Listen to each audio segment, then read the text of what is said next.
Hi, I'm Mr. Snapper. And I'm Red Snapper, and Nutmeg is here. She's here! Yay!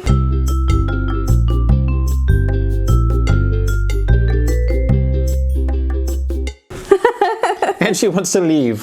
She wants to go back to sleep because Stop embarrassing me. She got groomed, and that takes a lot out of her. Oh, that's true. So what are we talking about today? We're talking about Aussiedoodles. Aussiedoodles! Specifically, our decision to get an Aussiedoodle.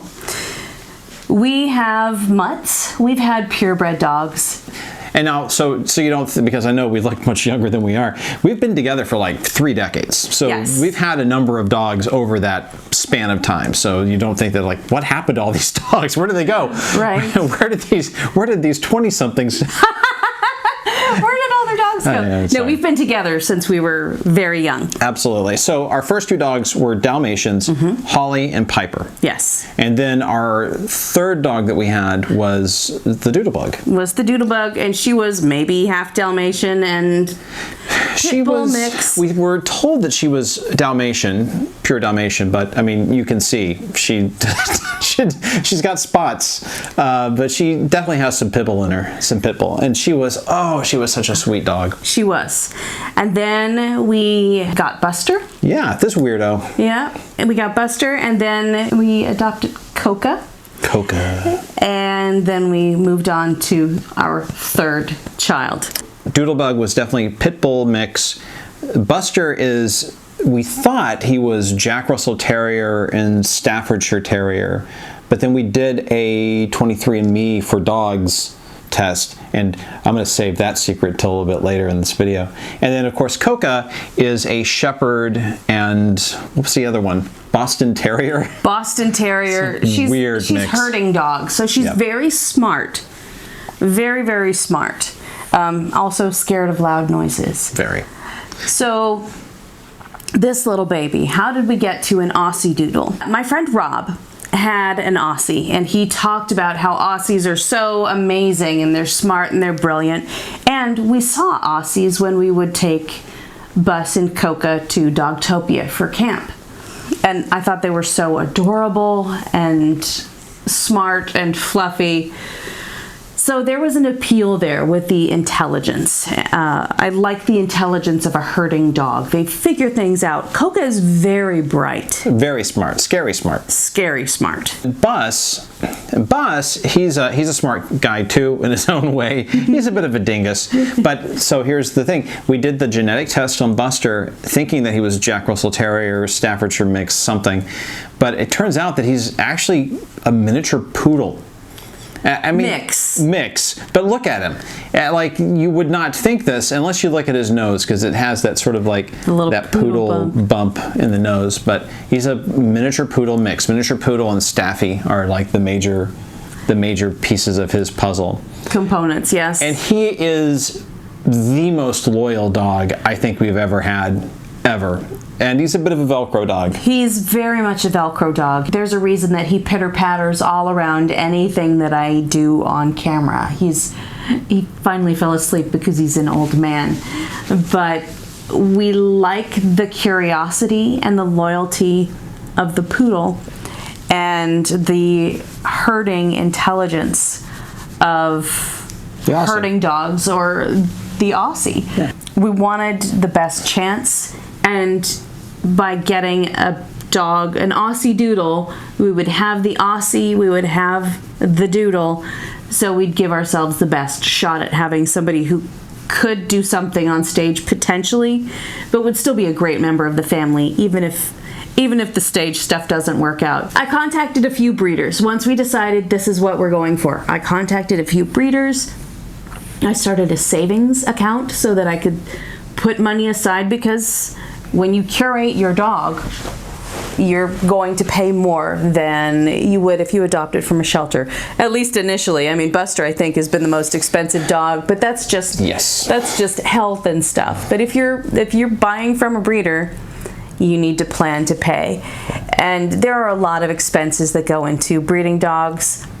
As something my family did, it's not a cheap thing to breed dogs, and it's not, ooh, I'll profit. And it shouldn't be.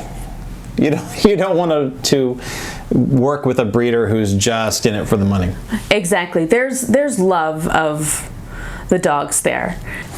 I found our breeder in January of 2022, and I'd reached out to a few, and I didn't have to have the dog by a certain point, but I did want to introduce her to the family while Buster was still able to see her, because he's losing some vision.